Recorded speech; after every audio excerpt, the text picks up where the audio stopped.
This is Angela Chao. She is a CEO in her own right of a giant shipping company. Her husband is a venture capitalist, I guess we'd call him that, with deep ties to the Chinese Communist Party. She dies tragically. The question is, was the CCP involved in this? Is there any way that's possible? Details were sketchy early on. The CCP and the Chinese-controlled media reporting on this very differently. What could you tell us or your assessment about the sad and tragic death of Angela Chao? Well, it is a very tragic event.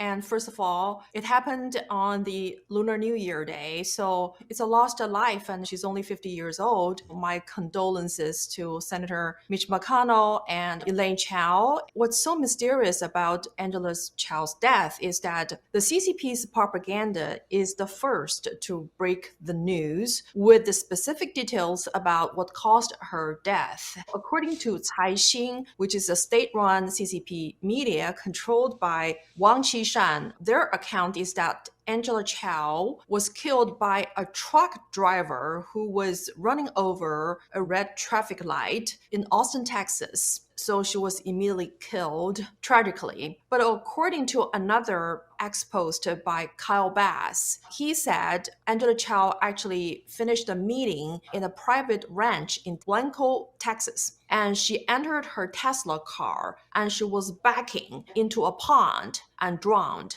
All the mainstream media, strangely, did not mention any word about the cause of her death. The truck drivers killing Angela Chao is the CCP's propaganda. In America, we cannot find any US mainstream media giving any details about the cause of her death. So what we learned from Kyle Bass posting on X, that she was killed by herself. I don't know whom to believe. And I don't know how come the CCP propaganda in Beijing would be able to know the details. And right now, the cause of Angela's death in Chinese language media controlled by the CCP is all over the place. Yet, this event happens in America. Why not the American media giving the American people a detailed reporting? That is very bizarre. She is a US citizen and she died in the state of Texas. That we know from both accounts. But why can't the US mainstream media or any media discuss or disclose the cause of her death? Isn't something that very suspicious?